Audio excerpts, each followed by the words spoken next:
uko ibintu bya nyuma babinyambuye cyangwa se amafaranga ya nyuma nayahombye turi kumwe twari turi kumwe cyane rwose igihamya arabizi na telefoni nari mfite bayinyiba turi kumwe. Imana imaze kumbwira ati rero wanze kwimuka naraguhaye itike ugiye kwimuka nta tike ugize gute ufite. Imana iduhera amasezerano ntabwo ariho asohorera. Hari umusozi wo guhererwaho amasezerano, hari n'umusozi wo kugira ngo Imana yasohorezeho, kandi kugira ngo ugere kuri uwo musozi harimo ubutayu, harimo urugendo rurerure. Eliya aragenda amaze kunanirwa, Imana ibonye ko yananiwe imwoherereze Elisa. Yesu ashimwe. Ahimbazwe. Mose amaze kunanirwa, Imana igihe yamutumye kwa Farawo ati ntabwo ngenda, ndagenda gute sinzi kuvuga. Imana imukubita Aroni kugira utamena. Amen. Nivuga byose bizasohora. Wewe wari umaze igihe kirekire ndabwira abafiyemeri aho muri muduteze amatwi mutere haleluya zirindwi bumwe ngo haracyari ibyiringiro byuko nanjye nakongera nkubaka urugo rugakomera. Ntabwo ngo nta rugo ufite ngo ntibyashoboka, ufite abana 2, ufite 5, ufite 10, byose birashoboka kuwizeye Uwiteka. Mukunde gusenga, mwubaha Imana, kwa data biranagana, ibintu birahari, abagabo barahari basenze, abakobwa basenze barahari. Imana iri mwishuri baha umugisha.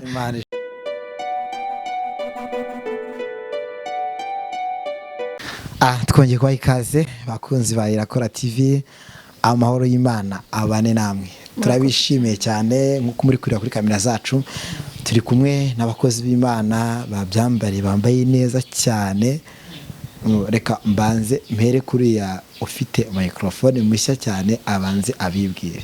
Murakoze cyane, nitwiragiye Clarisse, ndumumama, tubatse nkunda Imana n'abantu bayo, ndabashuje mu izina rya Yesu. Okay, cyane kuravuze ngo amazina yawe, ariko hari umuntu ushobora guhita atekereza icyo umukora mu murimo w'Imana mu buzima busanzwe. Umurimo w'Imana umuhamagaro wawe n'uwuhe?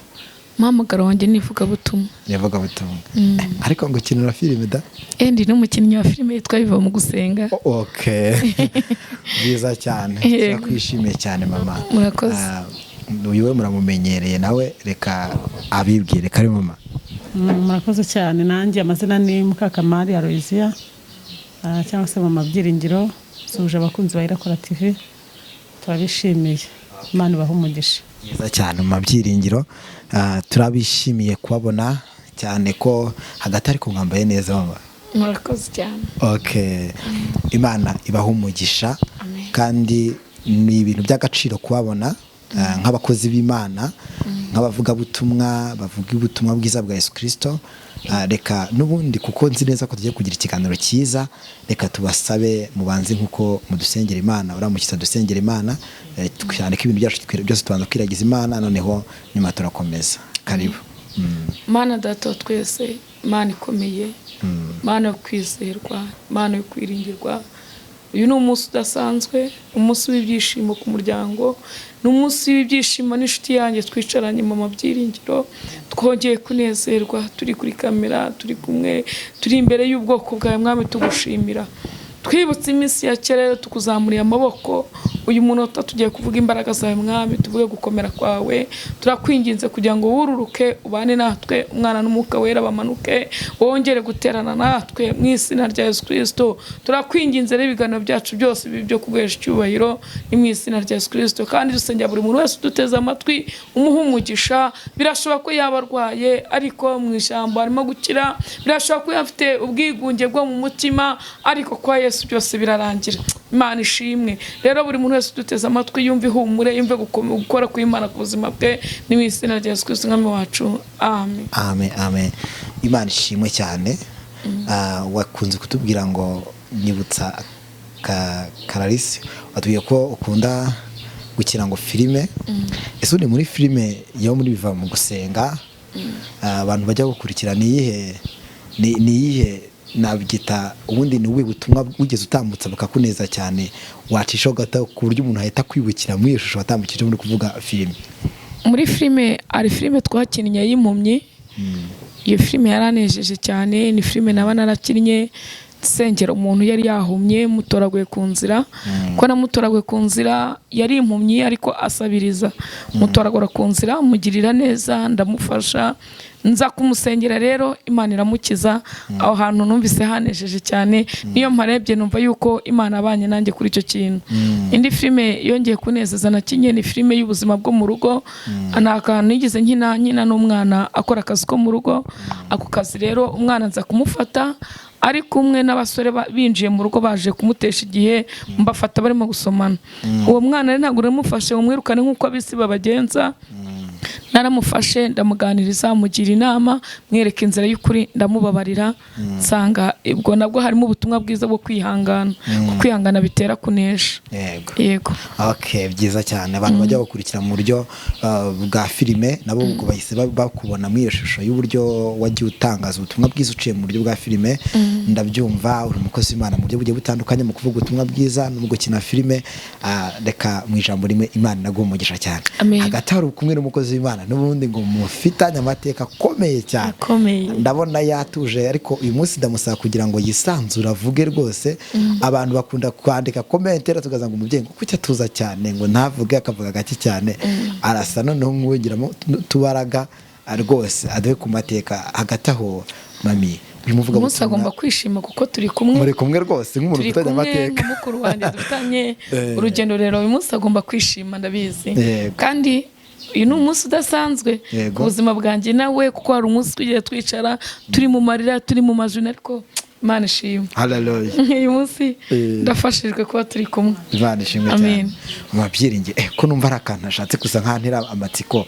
ubundi mu by'ukuri Claire mu buzima busanzwe umuzi gute? ese yaba yaragufashe mu buryo bw'umwuka, mu buryo bw'ijambo ry'Imana, cyangwa mu buryo gukomeza mu rugendo rujya mu ijuru? Mbega sobanura gato kuri Claire nawe atekereza uburyo we imbaraga z'Imana zagiye zibana nawe. Karibu hawe kazi.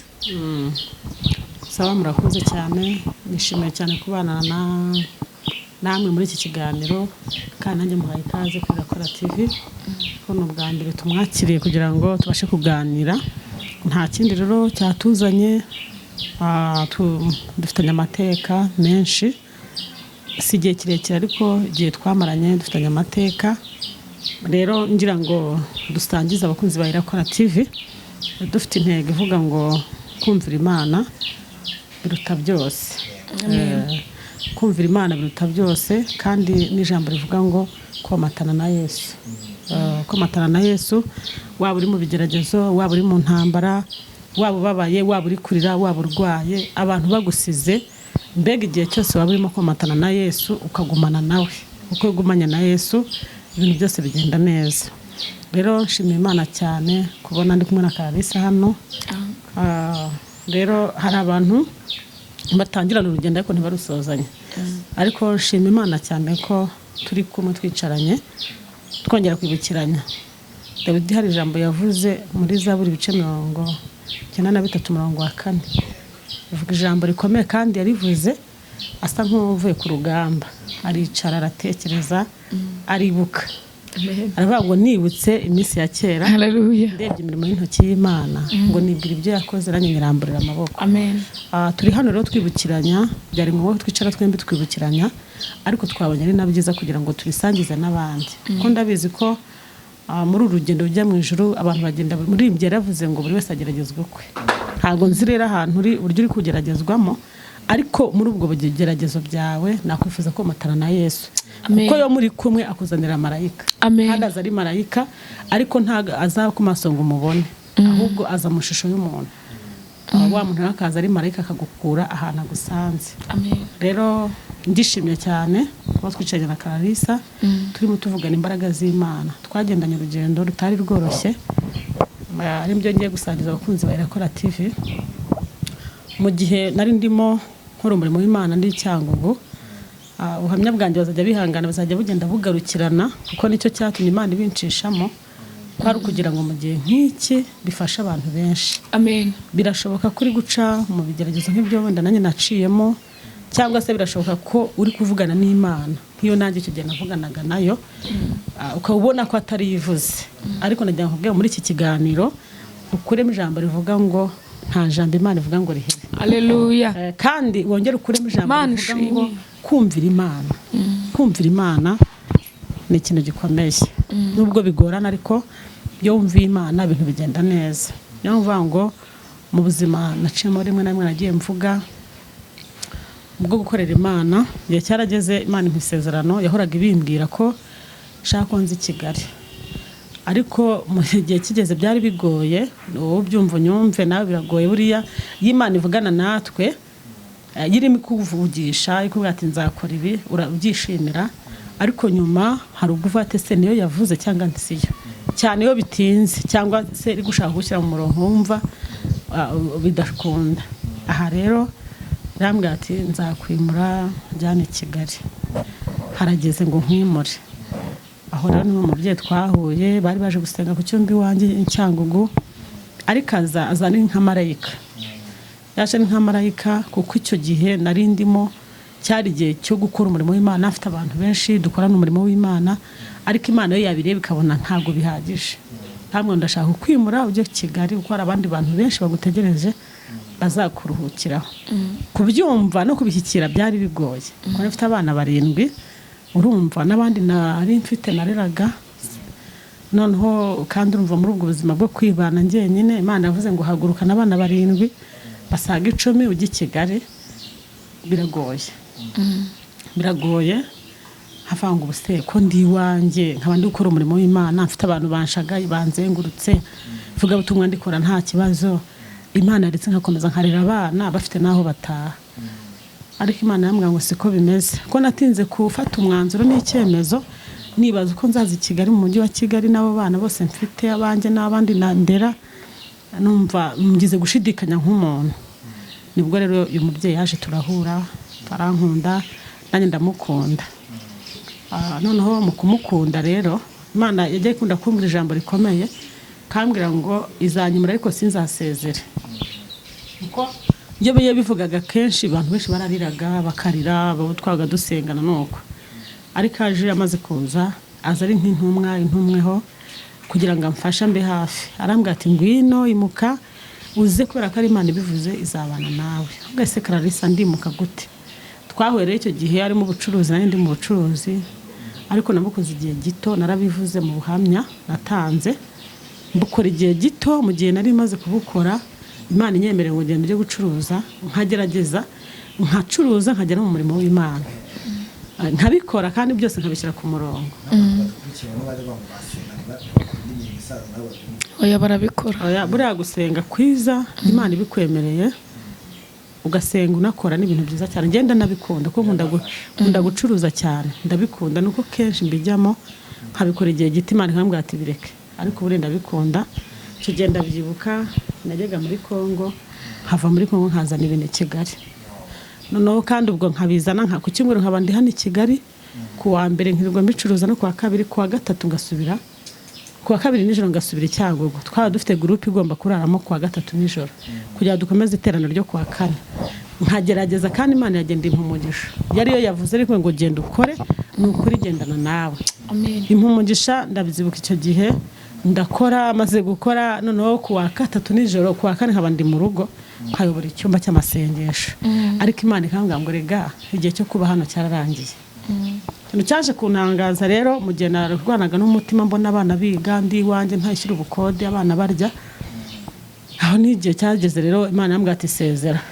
Dusenga amashusho y'iminsi 2 ituma umuntu ati sezera, baransezera, haba handi baransezera.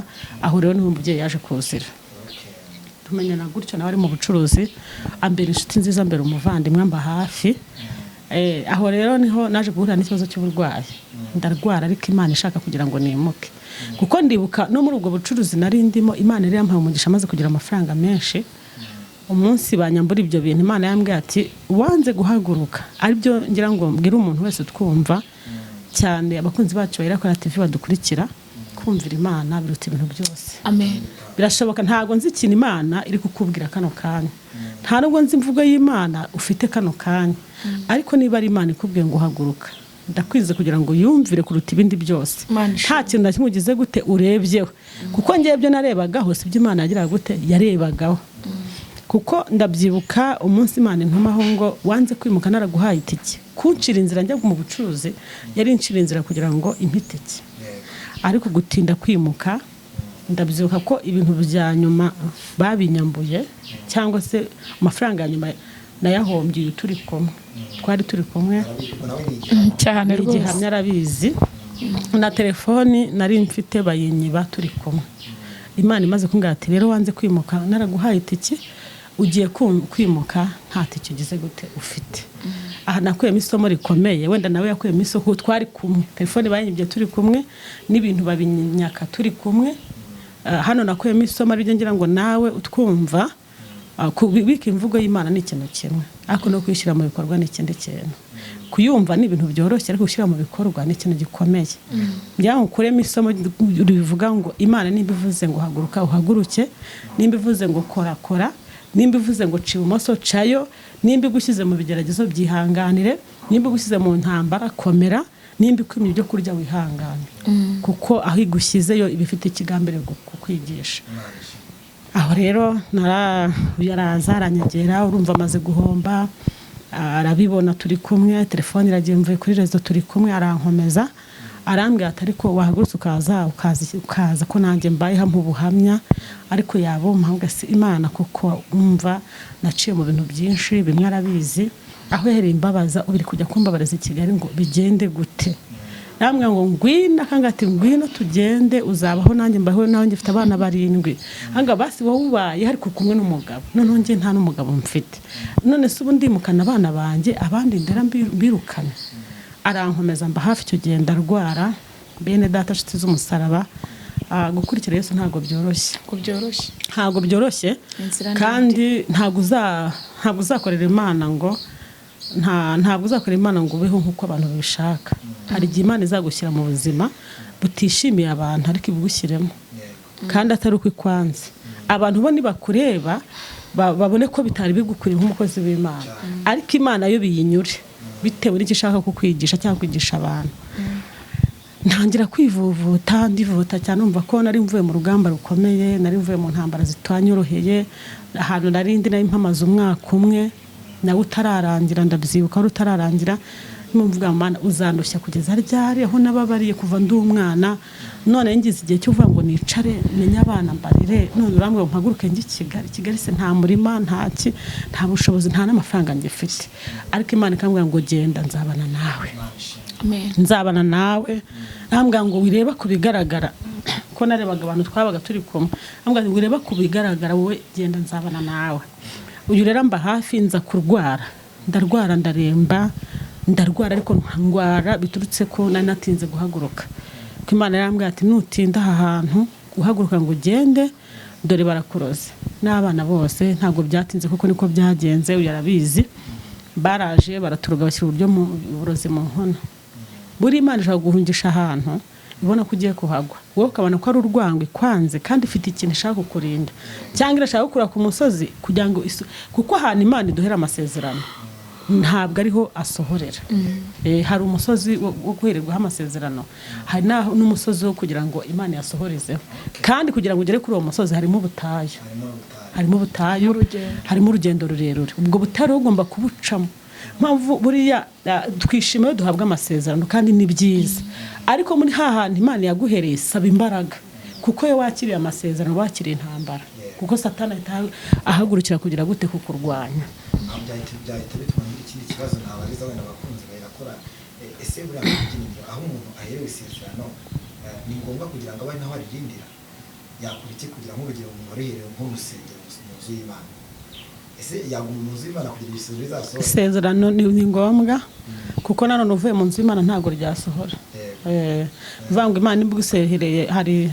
Hari ijambo nani haba kuki yavuze, aravuga ngo nzahagarara ku munara wanjye abariho ndindirira tegerereze. Urumva birasaba kugira ngo hantu Imana yavuganiye nawe abari uyitegerereze, abari urindirira. Harya yavuganiye nawe kuri wa musozi yavuganiyeho nawe uhategerereze, ko nimbishe kuvuga nawe mu rusengero ukavamo ugasohoka ukigira mu kabari, ntabwo Imana izahasohoreza. Birasaba ko harindirira ukahategerereza.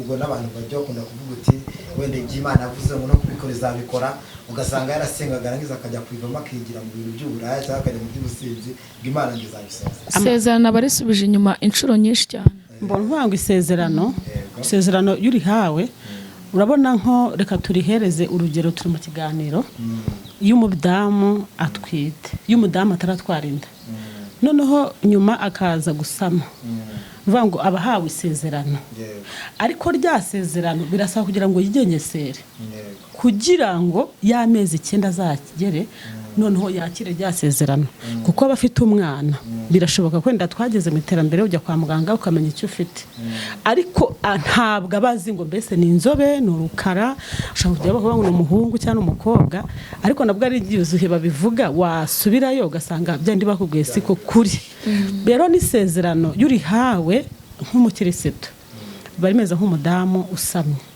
kuko umudamu usamye kuva ku kwezi kumwe hari ibintu ushobora gusanga agenda yigegeseraho kugeza ku mezi 3 noneho hari n'igihe agera ugasanga arahuzwe hakagira ibinahurwa yaryaga nk'inyama akazivaho yaryaga yanywaga nka fanta akayivaho akagira ibindi bintu yarara birashaka kuvuga iki iri sezerano yirihawe hari ibintu bikurinda wakora gukagira gute ukabyibuza ukabireka noneho hari ibindi bintu uba wakiriye bigusaba kwakira kugira ngo birinde iki rya sezerano ni ikiro ni ijambo ry'Imana ni ugusenga no kwihangana no gutegereza ko rizagira gute rizasohora ariho umubyeyi ntashaka kwifuza kubyara ku mezi 5 byanze bikunze arategereza amezi 9 icyo nicyo cyagiye cy'Imana dutegererezamo kugira ngo tuzabone ibyo twasezeranijwe arankomeza yambaye umuvandimwe aricyo mvuga hari ahantu Imana yajyaga ingira ati nzaguha abavandimwe bahise bazaturukaye ariko Imana irabafite nzaguha ababyeyi bazaturukaye ariko Imana irabafite kuko ndabyibuka icyo gihe nahise mva no kuri rezo hari undi mudamu nawe aho nari ntuye Cyangugu yahise akuramo simukade yiwe muri telefone amatelefone uyu nawamba hafi ndabyibuka yazaga Cyangugu akazaje kurangura utuntu ariko akagenda ahangayitse avuga ati Imana muvandimwe wanjye arampangayikira icyo gihe tukarya ari duhahiye amafaranga nari maze guhomba aricyo kintu navuga ngo birashoboka ko kano kanya Imana ishaka kugura ati nyaboneka ngo inunkorere ufite amafaranga ukabyanga ariko ukazaza nta n'igiceri cy'icumi kuko nge nanze guhaguruka ngo nimuke mfite ubushobozi naje guhaguruka noneho nta n'ubushobozi nge mfite aha rero niho yagiye azakaza kandwaza muri bwa burwayi yaza nka 2 mu cyumweru Cyangugu yabageze n'ahagama gahangayika bafite 200 akabinyohereza abana kugira ngo barye kuko Imana rero yambwiye ati rero unaceceke ntugire umuntu ubwira ninjye nawe rero twari tubiziranye twari nk'abantu bageze muri 3 niwe bari bazi urugamba ndiho ntago byari byoroshye rero nanamushimira ko yabaye intwari niwe waje gusa nkampa icyemezo arankomeza aricyo nifuriza umuntu utwumva buriya mu bintu byose ucamo iyo ugeze amahirwe ukabona umuntu gukomeza cyangwa inshuti kuba hafi amera nka Yesu nk'akaribu biragufasha kugira ngo usoze urugendo rero yambaye hafi nk'umuvandimwe avuga ngo kwimuka kwanjye arabizi 100%. Uko nahagurutse arabizi uko nimutse arabizi byari mu bihe bikomeye aricyo kintu nkubwira ngo kuba aravuganye n'Imana ntago byakuraho ko waca mu bintu bikomeye kuba aravuganye n'Imana ntago byakuraho ko wagera igihe ukabura n'inzira ya bya bintu Imana yavuze bizacamo rero nge nari nzi ko Imana impemukiye nari nzi ko Imana induhije ngira Imana ngo wambabariye ukandika akakora umurimo hano ndi ariko ambwa ngo hoya ntago bikwiriye hari abandi bantu bakigutegereje hari ibindi bintu ngambira gukora ndashaka guhanagura amarira no gukuraho igisuzugurira rero ndamushimiye Imana imuhumugisha Imana imuhumugisha Mmbyiringiro yabisobanuye neza nibyo clair none ni byiza kandi binashimishije ngewe n'Imana inaguye n'umugisha cyane nanjye ngusaye umugisha rwose amen ndawakiriye ariko koko abaye nk'ubivuga kandi abihereye imuzi ariko hari ikintu nahise nibaza n'umukunzi wese ashaka kwibaza irakora mu by'ukuri ni iki washingiragaho wo mukomeza umubwira yuko agomba kwimuka akaza aho Imana imusaba cyane ko abantu benshi bakunze kugira gute bakunze gucika intege Imana yabavuga ngo imuka cyangwa avuga ngo kora iki ntagikore akabanza agashidikanya ese we ni ikihe kintu okay ni ni iki kigukomeza mu isezerano ry'ikintu Imana iri kuvuga bega cyane dushingiye kuri rya jambo vuze ngo kumvira Imana biruta ibintu byose ni iki kimenyetso gishobora kugaragariza bundi ko iby'Imana ivuga ari ukuri warangiza ukabyubahiriza? Murakoze cyane. Yewe mfite ingingo nyinshi zinyereka ko Imana iriho. Yego. Kandi mu buzima bwa Kristo iyo umuntu abana n'Imana neza Imana ijya imuha umuntu. Ku bakunzi ba IRAKORA TV Imana ibaha abantu. Yego. Imana ishimwe. Imana ishimwe. Iyo Imana yaguhamagaye Imana igeze ihamagara Eliya, Yesu ashimwe. Eliya aragenda amaze kunanirwa Imana ibonye ko yananiwe imwoherereza Elisa. Yesu ashimwe. Ahimbazwe. Mose amaze kunanirwa Imana igihe imutumye kwa Farawo ati ntabwo ngenda ndagenda gute sinzi kuvuga Imana imukubita Aroni kugira utamena. Amen. Nanjye rero hari aho nari mvuye nari ndi mu rugendo rukomeye cyane ariko mu rugendo nari narabonye Imana. No kuvuga ngo kugira ngo pastor twari dufite umupastor avuga ngo kubabazwa kwanjye kwangiriye umumaro. Iyo Imana itaza kumbabaza ngo inyereke ubuzima bugoye bunashaririye yongere inyereke uburyo ibasha kungabura ikanantunga abantu babireba icishiye mu kuboko kwayo ntabwo ni kubasha kurohora uyu nguyu. Ni ukuvuga ngo ibigeragezo biza bihetse ibisubizo. Mu bantu batumye njya mu butayu cyangwa ndibwa n'inzara byaro kugira ngo nzarohora uyu nguyu nawe wari urimo. Yesu ashimwe. Ariko nubwo inzara yandi ndashima Imana. Ndashima Imana kubona mu Mmbyiringiro twicaranye. Ku bwanjye ari igihe nigize nsenga isengesho nari ndimo kuzunguza imyenda haranya Bugogo. Ndarira cyane ndarira. Icyo gihe nari mvuye Rusizi sigarembye cyane. Nta kazi afite mu rugo afite umuryango w'abantu nka 10 n'abangaye arababwira bakeya.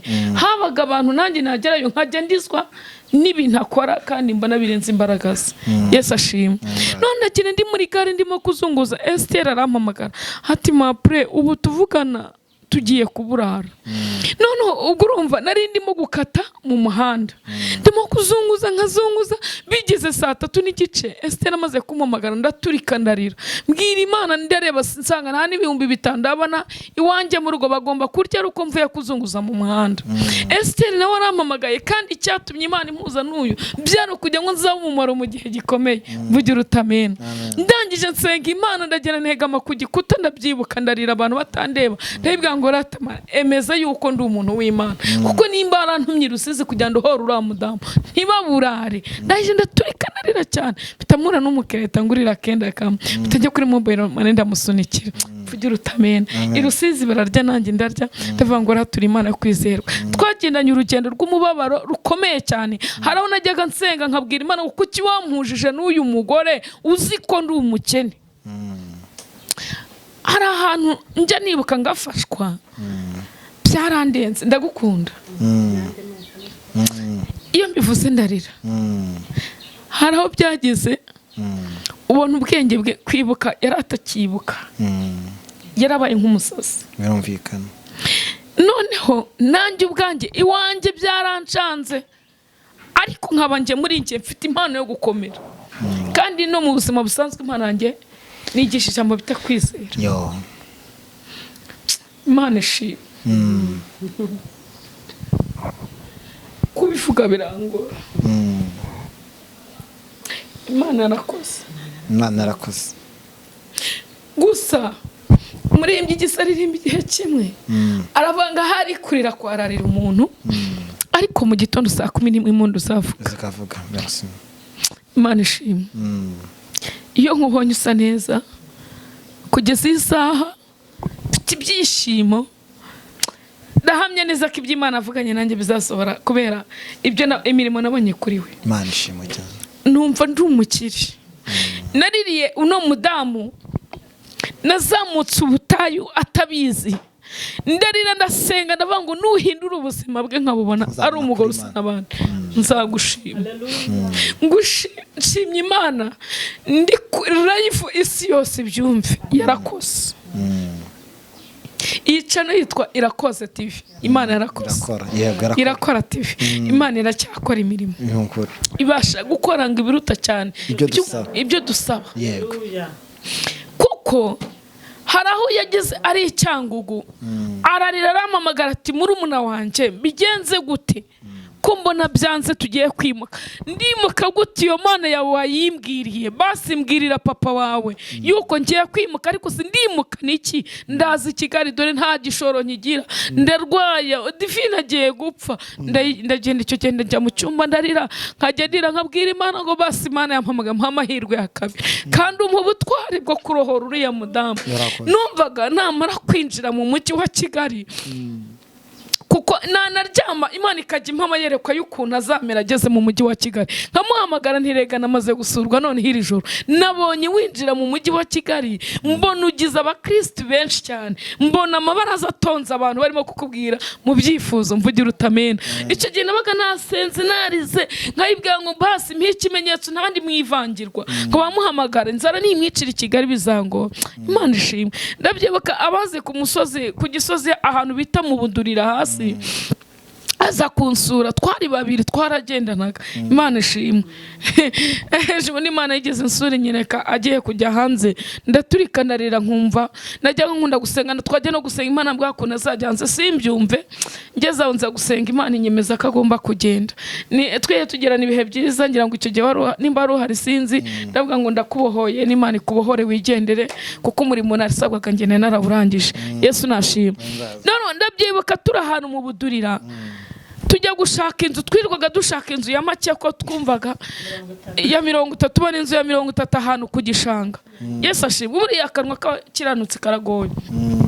Inzu turayireba dusanga ni ikizu cyiza kirano mu gipangu, ariko gifite ibyumba bingahe 2, kandi mama Mmbyiringiro umuryango afite byibura ni ibyumba 5 cyangwa 4. Yesu nashimwe. 3. Inzu turagenda turayireba, turangije ya nzu dushaka amafaranga turayabura. Mama Mmbyiringiro Imana Rusizi irimo kumubwira ngo nutinda urapfa. Nanjye ndi i Kigali nabuze amafaranga. Reka nkubwira akantu gakomeye turi kuri televiziyo, abakunzi ba Irakoze TV babyumve. Imana ishimwe. Hari ahantu yageze ararira cyane ari ninjoro, arampamagara ngo mbigenze gute. Ndangije muri kakazi kanye ndagenda mpeka igikapu ngiye kuzunguza. Imana iracyafite inzira nyinshi, kandi aho dushaka inzira si Imana ikura inzira. Niba Imana ararebye igishoro mfite ikangirira impuhwe n'ibambi, ikanga kubyemera. Ndabyibuka narariza cyane, ndarira ndavuga ngo rero data wampamaye kugira ngo nanjye nzabe umumara imbere yawe, ngiye kujya mu muhanda kuzunguza. Amafaranga numa amezi 2,60 ndabyishyura, kandi ubwo muri igishoro nari mfite harimo dovize z'abaninirwa ntoragura. Ambabwira wampaye imyenda ko mfite umukiriya, wampaye imyenda ko mfite umukiriya. Ndavuga ngo sindi bubyita Imana izabishyura, ariko mbanze nohora ubugingo bw'uyu nguyu n'umuryango. Ndagenda ndazunguza ngeza saa 4 saa 5 mbonye ibintu byanjye biteme, ndagenda njya mu nkajya niceka ndira cyane.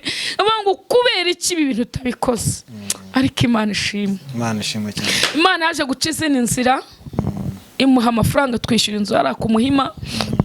Ibikora mu buryo bwa ko araho byageze na mwana rero byikugora. Iyi nzu ndimo weze ngwino n'abana, nabaga mu nzu y'ibyumba 2 na saro n'akandi kumba gato n'agakoni. Ndavuga ngo byikugora, ngwino uzana abana turare no muri saro dukora ingangi kugeza igihe Imana izabikorera. Imana irashoboye. Imana ishimwe cyane. Haleluya. Amen. Haleluya. Imana ifite amaboko magari. Wowe uduteze amatwi ubona ko bitashoboka, haracyari ibyiringiro. Murembyize bango naho igiti cyatemwa kikarangira ndetse imizi bakayikura, cyakongera kikamera indi mizi kigashibuka kikagira amashami y'ibitono, abantu bakongera bakakicaramo bakugama. Kuko hari aho byageze mbona mama Mmbyiringiro ubuzima bwe bwamaze kurangira, ariko nkajya mbwira Imana ngo uzambabarire nzabona iherezo rya mama Mmbyiringiro kandi rizabe ryiza. Ageze i Kigali nkajya ndira cyane, n'ukuri pe akazi nkora karagoye cyane. Nkajya mu muhanda nkazunguza narangiza nkasimbuka, ubwo mugabo ntazi ngo ndihe, nkahita niruka nkanabona 5 tukabigabana, nkajya ku Muhima, narangiza nkataha ku Gisozi. Yesu ashimwe. Ndagenda ndasenga, nkajya mbwira Imana ngo Uwiteka uzamfashe, none nkajya nsengera inshuti zimuba bugufi. Haleluya. Igihe cyaje kugera Imana imuhuza n'abantu Mmbyiringiro nza gushiduka. Imana cya cyumba yagifunguye, aragenda agira icyumba gikomeye hariya ku Muhima neza hafi ya Pakope. nzagira icyumba ya masezerano bw'abahanuzi nigeze muhanurirani abantu bazatonda bajye baza buzure babura aho bajya uko Imana yabimbwiye niko byasohoye. Imana ishimwe cyane. Rero Imana ifite amaboko magari, dufitanye urusika nako urusinga rukomeye kandi tuzagerana kuri. Yesu ashimwe. Bura mu buzima bwa gikristo ujye usenga Imana iguha umuntu mu kigeragezo. Buri Imana ifite umuntu mu mbaraga zanjye nkeya namubaga bugufi nkasenga. Nubura icyo umuntu uzamusenge ntukavuga ngo ntago uri umumaro. Gusenga nta kintu na kimwe cyakuraho gusenga. Iyo wasenze amateka arahinduka. Imana ishimwe. Amen. Ikindi gikomeye nza kunezerwa umunsi umwe mvugira utamena amaze kuhura n'abantu yimutse nta ntebe nta kintu na kimwe aje. Haleluya. Amen. Oh haleluya. Imana ifite amaboko magari. Imana iza kwihesha icyubahiro. Igihe kimwe arambwa ngo sinkiri wa undi arampamagara. Yesu ashimwe. Imana agene mugura intebe nziza, imuha utubati, muha ibikoresho byo mu gikoni, buri kimwe cyose kiraza mu nzu. Vugira utamena. Gutangira rero gutuza. Buriya muri cya gihe utambanaga nari maze kuruhuka mu mutima kuko nari maze kubona ko ibyo nasengeye birimo kugenda bisohora. Mu gihe gito rero kugira ngo ni byinshi ariko mu gihe gito gikomeye n'ukuntu yaje kumbwatira none sheri ubu tuvugana nabonye fiance nikabyare rero none nangira kuzura umwuka wera nkabona uko iminsi 10 Imana muha ubwiza bw'Imana none nkajye mugana kosha uzi impamvu wowe utagize ikida nk'iki cyanjye nuko Imana abonaga ibyiza bikiri imbere ntuzi kudasaza aho gukomeza kuba umukobwa ni wowe Imana nze kugira nkanjye ko yareze ko imbere yawe hari kiri ibirori byiza aza kunyereka umutware dukomeza gusenga Imana turasenga nkumva mfite ibyiringiro byo kuzamubona ari umudamu yatashye ubukwe. Imana ishimwe cyane. Haleluya. Amen. Uru ni urwibutso rw'ubukwe bwa Mmbyiringiro. Amen. Naje gusengera ubukwe ndabusengera ubukwe buza kugezaho Imana irabusoza ku munsi ubukwe bwo kubera kune nashyushye mbese ne natokombeye numva nta muntu uri mu mukora ngabadayimoni baramukora ne nabaye nk'ibaba mvuga ngo umukoraho ndamwica namusengeraga mfite ikintu ni nkuko nafataga umudayimoni nkumva nafata nkajugunyiriya icyo gihe yanarwaye buri bucya gakora ubukwe njya kumusengera numva mfite ifuhe rikomeye none ko twari twirirwanye ninjoro ndataha ngeze mu rugo mvuga ngo ngiye kugenda mpite mfata imyenda nsubireyo ngiye kurwana n'abadayimoni bashaka kuza kumukora Satani ahita nkoresha accident ku kuguru igurya akantu karameneka kugira ngo ubukwe bwe ntaza kurarayo ariko aho nari ndimbwira Imana ngo ratuzahagaragare ndashimira Imana. Yesu ashimwe yakoze ubukwe bwiza ubu ni umudamu ufitiwe. Haleluya. Ndashima Imana cyane yuko ntakibasha kurira nta jambo na rimwe rivuga ngo rihere. Ibi ni Imana ivuga byose bizasohora. Wewe wari umaze igihe kirekire ndabwira abafiyemeri aho muri muduteza amatwi mutere haleluya 7 bumwe ngo haracyari ibyiringiro byuko nanjye nakongera nkubaka urugo rugakomera. Ntabwo ngo nta rugo ufite ngo nibyashoboka ufite abana 2 ufite 5 ufite 10 byose birashoboka kubizeye Uwiteka. Mukunde gusenga mwubaha Imana kwa data biranagana ibintu birahari abagabo barahari basenze abakobwa basenze barahari Imana iri mwishuri baha umugisha. Reka dukomeze arakantu utararekura kandi no kuri nanjye urankomeje ndafashijwe njye rero mfashijwe hari utuntu tundanga nge nkunda guceceka ari gihe nceceka bikandenga nyine mba nafashijwe kandi nibyo ari jambo nakubaza rikomeye cyane ise wabisobanura neza nibyo uvuga gukomera kw'Imana mwagendanye mu rugendo ariko ubundi umuntu wese yakibaza ese ni iki kimenyetso rugene nakubaje ngo se ni iki kimenyetso kigaragaza ko ibintu Imana yavuze ubundi ari we yavuze kubwawe gishobora gutuma uvuga uti ntabwo nareka ntabwo nacogora kuko harimo ijambo kudacogora no gukomera no kwihangana ariko nabwo igitera umuntu kugira ngo ntacogore anihangana nuko abazi neza iyavuganye nayo kandi akafite utumenyetso ngira nk'ibimenyetso nka 3 bya simusiga y'Imana yavuze. Ikimenyetso cya mbere kinyemeza ko iby'Imana yavuze bizasohora. Yego. Imana abakurikira Irakora TV bazumva ubuhamya bwanjye nabutanzeho. Yego. Ari igihe kimwe nakoze ubukwe ndi umuntu ufite ubushobozi. Yego. None nzakurangiza ngeze ku mbyira gatanu naje kwiga kaminuza ubwo ngiye gucamo kabiri aho ngaho niho nshaka kugusubiza kugira ngo uvuge imbaraga z'Imana gukomera ku Imana. Yesu ashimwe. Naho nasohowe mu nzu Imana ikambwa ngo imuka kuri uwo musozi uriho ugaruke i Kigali nzaguha umugisha kandi ukimara kwimuka nzaguha igishoro. Imana yamaye ibihumbi 10 ariko mu bihumbi 10 kuva yabima sindongera kuburara. Rero nshingiye kuri icyo kintu yuko icyo gihe nasorwaga banjugunya hanze nta nshuti nta wangira inama nta wanyitaho nabonye gukora kw'Imana. Uko gukora kw'Imana niko kuma avantage yo kukurohora buri muntu wese nkamubwira ko Imana yacu ibasha gukora ibyananiye abanyarwanda. Nako ngako urakoze cyane. Iby'Imana ivuga mbere ya byose itanga ikimenyetso cy'uko ibyo yavuze ari yagize ariyo kwizerwa yabivuze. Turi kugana ku musozo imbere ya microphone mu Mmbyiringiro cyane ko mu rugendo rwa Kristo turi gusoza ese niki wabwira abakunzi ba IRAKORA ko mu buryo bwo gukomera kw'Imana mu ijambo Imana ivuga uri gusoza cyane kuri tunadusengera usengera abantu bafite isezerano kuko ubuhamya bwanyu murabuhuje cyane kandi nafashijwe cyane ahubwo muzongera mugaruke mutubwira Imana. Niko bimeze. Turi mu buryo bwo gusoza niki wabwira abakunzi bawe cyane abantu bategereje amasezerano noneho urasoza unadusengera nyuma muratanga nimero za telefone ku mushyitsi wadusuye. Ikintu nabwira abakunzi ba IRAKORA TV inshuti zacu zidukurikirana buri munsi no kurushaho gusenga kandi no guhabwa amasezerano. Abo bavuze ngo ikintu cyakwereka neza ko ari Imana yavuganye nawe ibintu bitatu ni igiki. Ubundi ikibazo gihari Imana iravuga. Ahubwo ikibazo gihari ni ukumenya ngo niyo yavuganye nanjye. Kuko ushaka kuvuga ngo Imana yarambwiye kandi atari yavuze. Ariko njyewe ndi umugabo wo guhamya ko Imana yacu ivuga kandi igakora. Nacyo cyatumye uyu murongo tuwita ngo IRAKORA. Imana irakora. Rero ni izina rifite amateka bitewe byaraturenze turebye imirimo yakoze ndebye ibitangaza ndebye ibyo yagiye ivugana nanjye kandi ikabikora ndavanti kabisa irakora. Rero nabwira umuntu twumva gusenga kandi no gusenga harimo kwihangana kuko iyo udafite kwihangana biragora. Niho handi Imana ishaka kuvugana nawe mu rusengero wowe ukazasohoka ukajya mu kabari cyangwa ukajya mu byaha ukagira ngo bizasura kandi bizasura. Birasaba kwihangana mu gihe wahawe isezerano no kurisengera no gutegereza.